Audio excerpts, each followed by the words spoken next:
శుభమస్తు. శ్రీరామ జయం. ఓం నమ శివాయ. శివుడెవరు? విష్ణువు కంటే గొప్పవాడా? ఓం నమ శివాయ అనడమేమిటి? ఇంట్లో శివుడిని పెట్టి పూజించకపోతే ఎలా? ఇంట్లో శివుడు ఉన్నాడంటే ఆ ఇల్లు శ్మశానంతో సమానం అంటూ కొంతమంది పీఠాధిపతులు కూడా తమకు తోచినట్లుగా మాట్లాడుతున్న నేపథ్యంలో సంప్రదాయం తెలిసిన అర్చన సత్యం మీకు తెలియజేస్తుంది. శివుడే గొప్ప అని మనం అనరాదు, అలాగే విష్ణువే గొప్ప అని కూడా చెప్పరాదు. ఇరువురి రూపం ఒక్కటే. ఒక రోజుకు పగలు రాత్రి రెండు భాగాలు, ఒక్క నాణ్యానికి రెండు వైపులు, ఒక్క వాస్తవానికి నిజం అబద్ధం అనే రెండు రూపాలు, ఒక్క మనిషికి ముందు వెనక. ఒకటే సత్యం, అది దైవం. శివాజ విష్ణు రూపాయ అనే ఆలోచన మనం చెయ్యాలి. శివద్వేషం పనికిరాదు, శివద్వేషం పనికిరాదు, శివద్వేషం పనికిరాదు. పీఠాధిపతులు కూడా పలువురు ఈనాటి కాలంలో ఇలా గోదాలోనికి దిగి వారు తమ తమ మతాలను ప్రచారం చేసుకునే నిమిత్తమై మాట్లాడేటటువంటి మాటలలో ఇలాంటి మాటలు సహజంగా ఈనాటి కాలంలో దొరలుతున్నాయి. సామాన్యుడైన సగటు భక్తి తెలిసిన వారికి, అర్చన చేసుకునేటటువంటి వారికి ఈ మాటలు కొంచెం పరుషంగానే తోస్తాయి, అయోమయంలో పడవేస్తాయి. మేం శివుడిని నమ్మాలా, విష్ణువుని నమ్మాలా, ఈ నామాలేమిటి, ఆ భస్మాలేమిటి అనే అయోమయంలో సామాన్యుడైన భక్తుడు పడిపోతున్నాడు. అలా కాకుండా వారికి ఆధునిక ధర్మశాస్త్రం చెప్పేది భక్తి మాత్రమే. ఈ ఆధునిక ధర్మశాస్త్రం అనుసరించి దైవం, సనాతన ధర్మం అంతా చెప్పిన అంశం ఒక్కటే, దైవం.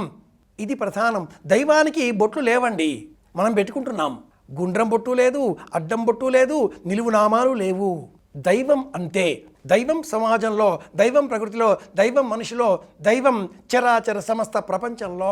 మన విశ్వాసాలకు అనుకూలంగా అనూచానంగా వస్తున్న పద్ధతులను అనుసరించి బొట్టు పెట్టుకోవాలి కనుక ఒక బొట్టు పెట్టుకుంటున్నాం. ఆ బొట్టు మన అభిరుచిని వ్యక్తపరిచేది మాత్రమే అయి ఉండాలి, కానీ శాసించేదిగా, మన మతం ప్రతీకాత్మకంగా ఉండకూడదు. నేటి కాలంలో పొరపాటున బొట్టు మతానికి ప్రతీకగా మారిపోతుంది, విశ్వాసానికి ప్రతీకగా బదలాయింపు రూపం పొందబోతుంది, పొందింది కూడా. ఇది దోషం, ఇది దోషం, ఇది దోషం. శివాజ విష్ణు రూపాయ, శివరూపాయ విష్ణవే. ఈ శ్లోకం వింటే ఆధునికులలో అనేకులకు రూపాయి రూపాయి అన్న శబ్దమే వినిపిస్తుంది. పాపాలు తొలగించే పరమేశ్వర స్వరూపం కనిపించడం లేదు.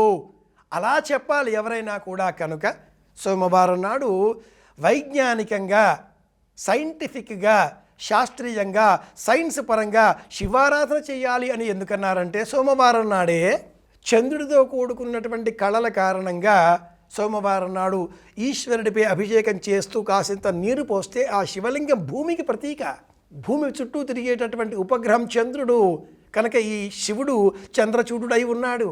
ఈ భూమిపైన మొలిచేటటువంటి చెట్లు, చేమలు, ప్రకృతి కనుకనే పరమేశ్వరుడు ఏ ఆకులు తెచ్చి పెట్టినా అంగీకరిస్తాడు. మారేడు పత్రి మరికొంచెం శోభాయమానంగా శోభిల్లుతుంది.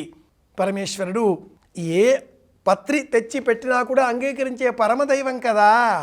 మారేడాకు కావచ్చు, జిల్లేడాకు కావచ్చు, ఏది పెట్టినా అంగీకరిస్తాడే పరమేశ్వరుడు. దయాళువు కదా.